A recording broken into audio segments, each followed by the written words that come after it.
discuss another kind of displacement reaction which is known as double displacement reaction.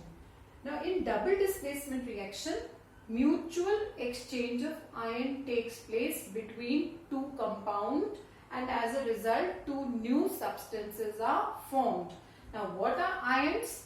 Ions are charged particles or atom. We call them as charged atoms. And there are two kinds of ion, positive ion, negative ion. Positive ion are also known as cation and negative ions are known as anion. Metals have tendency to form positive ion and non-metals have tendency to form a negative ion. So when a compound is formed between a metal and a non-metal, right? Example, NaCl if we take, sodium, it is a metal and chlorine is a non-metal. So when a compound is formed between these two, then sodium will be positively charged and chlorine will be negatively charged. So this is a general equation for double displacement reaction. These are the two compounds and both the compounds are made up of metal and a non-metal. So this compound has positive and negative. Similarly, this also has a positive and negative ion present in it. Now double displacement, mutual exchange of ion will take place.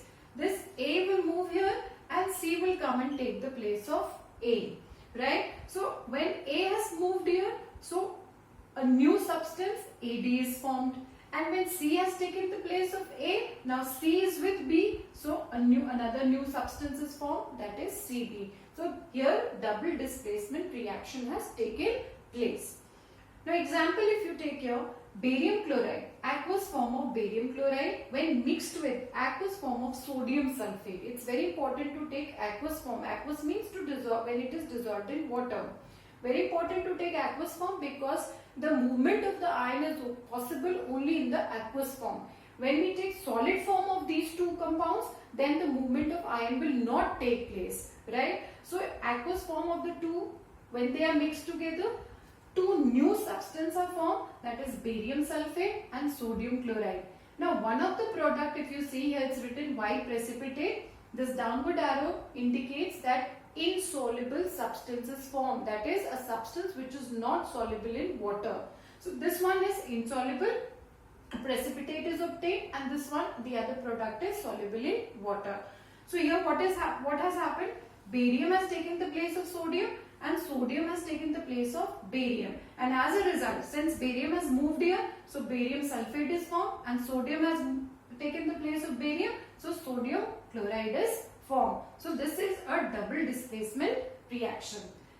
Another example here, lead nitrate, again aqueous form we have to take, potassium iodide, aqueous form of potassium iodide, and two new products are being formed, a yellow precipitate again of lead iodide which indicates that insoluble substance is formed, and this one is soluble. So one of the product is insoluble, that means a precipitate is formed.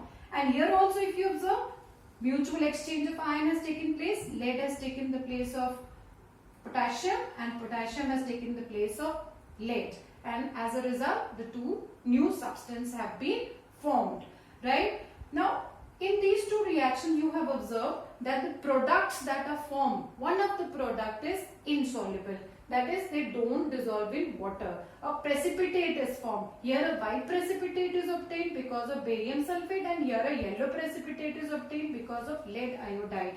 So this they are double displacement reaction, but these double displacement reaction can also be called as precipitation reaction.